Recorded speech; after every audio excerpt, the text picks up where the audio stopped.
The time has come to react to the trailer all homosexuals have been waiting for, The History of Sound, which premiered at the Cannes Film Festival earlier this year, starring Josh O'Connor and Paul Mescal. So, without any further ado, let's get into it.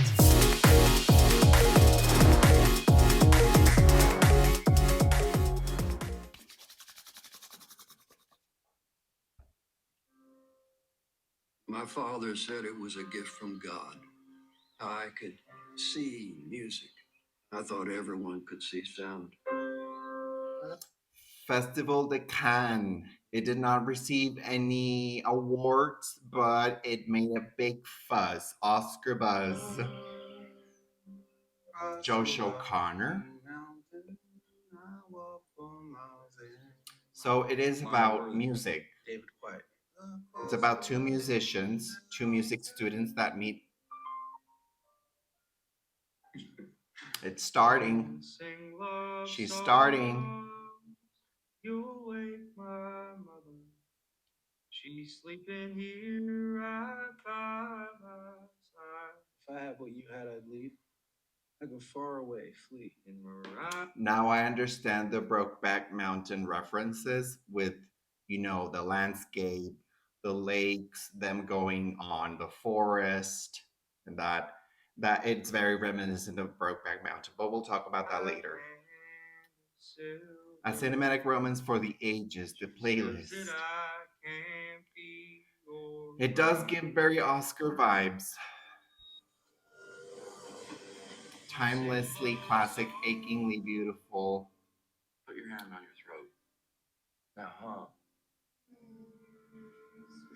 Intensely moving. Something like a vibration. Sound is invisible.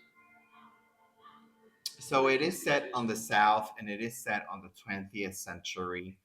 And, they're not out per se. It can touch something, it can make an impression.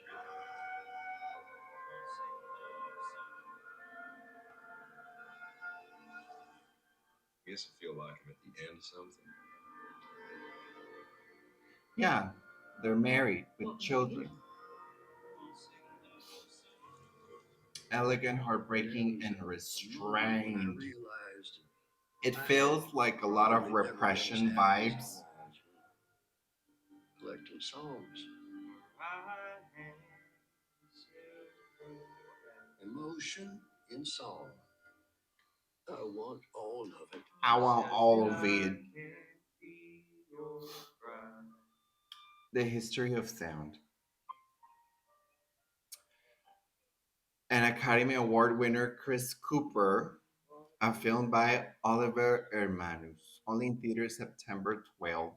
There were a lot of comments regarding how it is similar to Brokeback Mountain. First, it is set in it's a period piece.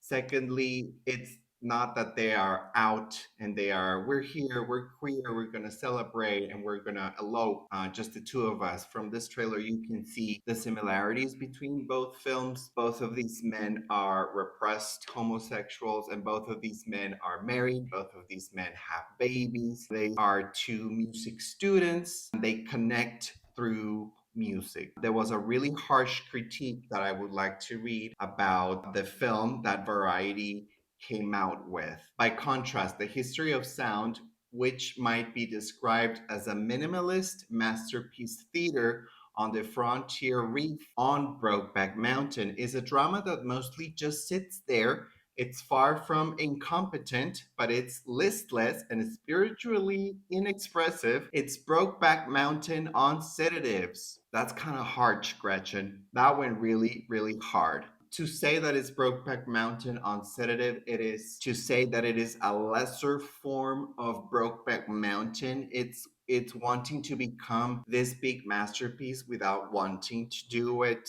But I will still watch it because it is, as we know, Paul Mescal has done gay roles in the past. He has starred in All of Us Strangers with Andrew Scott, who is out, although he doesn't like that term, an out person. I remember in one of the reels on TikTok that I stumbled upon. So one interviewer asked Paul Mescal, and Andrew Scott was next to him, and they were doing press. I think it was a premiere of All of Us Strangers. Interviewer asked Paul Mescal, what do you think about straight actors doing gay roles? And Paul Mescal didn't answer. The person who answered was Andrew Scott.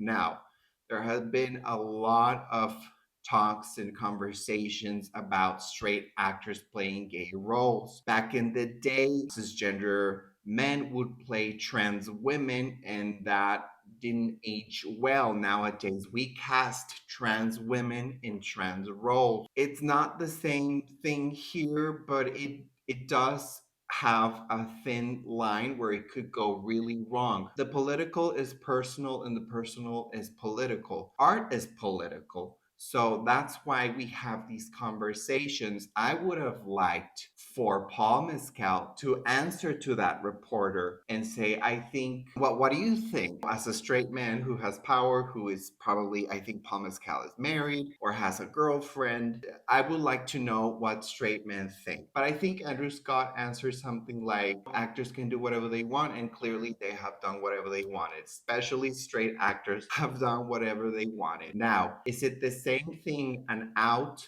actor who acts very feminine on the red carpet to be cast in straight roles? It is very, very difficult. We have seen Jonathan Bailey in Bridgerton giving a very convincing performance as a straight man.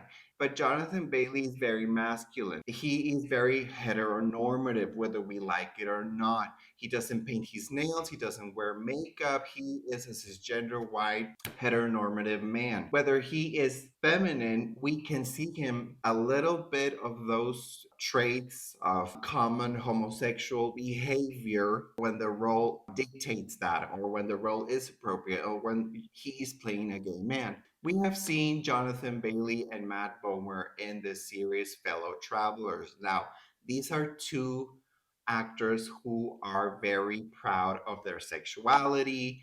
Matt Bomer has had a long time relationship with his partner. He has children. Jonathan Bailey hasn't expressively said that, but he is very proud of himself and who he is, and I applaud that. And they gave a really great performance in that series as two repressed homosexuals in the 1960s, and how people were just out to get them, and how it was very, very difficult just to be oneself at the time. I do want to see gay men in gay roles instead of straight actors in gay roles, because of the unfortunate situation that gay out actors don't get the opportunity to play straight gay roles. It would mean that straight actors playing gay roles take away that. I don't know if you noticed, but in the love scenes, Matt Bomer and Jonathan Bailey give pretty convincing performances, meaning when two straight actors, straight acting men, have to kiss, sometimes it's not very convincing. Sometimes you go like, oh, okay, well, it looks like it's painful for one of them, and for the other one it's very uncomfortable. It looks like they haven't done it before, or it looks like they really don't want to, or it looks like the director just said, okay, just one little smoosh in the kiss. And Jonathan Bailey and Matt Bomer showed us what it was like to have, an intimate, actual, real relationship in bed. That was very, very convincing because both of them have done it in real life, and you can see that. But not always. For example, in the film Queer, with Luca Guadagnino directing, Daniel Craig and this other actor gave pretty convincing performances in bed. There was, memes going around how Daniel Craig would just shove his tongue inside the other actor's mouth. That's pretty convincing to me, or that shows commitment. It really is about commitment and just going full balls to the wall. I have seen All of Us Strangers, so I know Paul Mescal can do that. I have seen that film, God Country. Josh O'Connor plays a repressed gay man. And so both of them have done it, and we have seen Josh O'Connor go full kissing on challengers. So we know both of them are committed actors, and we know both of them are really good. So it really depends. It really varies. But for the most part, gay out actors don't get cast in straight roles. Straight actors mostly get cast in gay roles and can do both of them. Still, I think an actor can play anything, but unfortunately, gay actors do have a disadvantage. It does give a lot of Brokeback Mountain vibes. I'm not gonna lie. It does give the same story. It gives the same accent that they're both married and have children, and they have to, survive in a world where they are not accepted, and their sexuality is seen as a mental illness, something that needs to be fixed, something that is illegal. And another thing that I do dislike, and I don't think it is fair, when straight actors go gay, it is more attractive for the Academy Awards to see them as valuable performances, meaning a straight actor kissing another straight actor and having intimate scenes, it seems like, oh wow, that is so brave of you. You really went out of your comfort zone to do this performance. Oh wow, you really did that. Giving awards to these people for things that, why didn't they give an Emmy to Matt Bomer or Jonathan Bailey for their performances in Fellow Travelers? Now, I am going to contradict myself because Jonathan Bailey did win a Critics' Choice Award, if I'm not mistaken, for his performance in Fellow Travelers. So it has happened. It has happened, and we're getting there. But sometimes I do dislike, for example, this man won for the film Harvey Milk. Recently, he has done some very serious comments regarding the LGBTQIA plus community, and so there are these straight actors, mostly baby boomers, who have done gay roles and then, come out in the public and say, I hate gay people or stuff like that. That's what I don't like about it. And he won an Oscar for Harvey Milk. And it is very disappointing, but unfortunately, it is the truth about Hollywood, and that's how Hollywood works. So, with all of that being said, I will watch it just because I want to compare it, I want to critique it, and these two are very young, talented actors. And it does look like very Oscar-y. And just to prove my point, if one of them does get nominated, I'm going to be really disappointed, but it does prove my point that they give the applause to straight actors that go gay for pay. So I want to know what you think. I want to know what you think about straight actors playing gay roles. And I want to know if you want to watch this film. Please like and subscribe, and I will see you next time.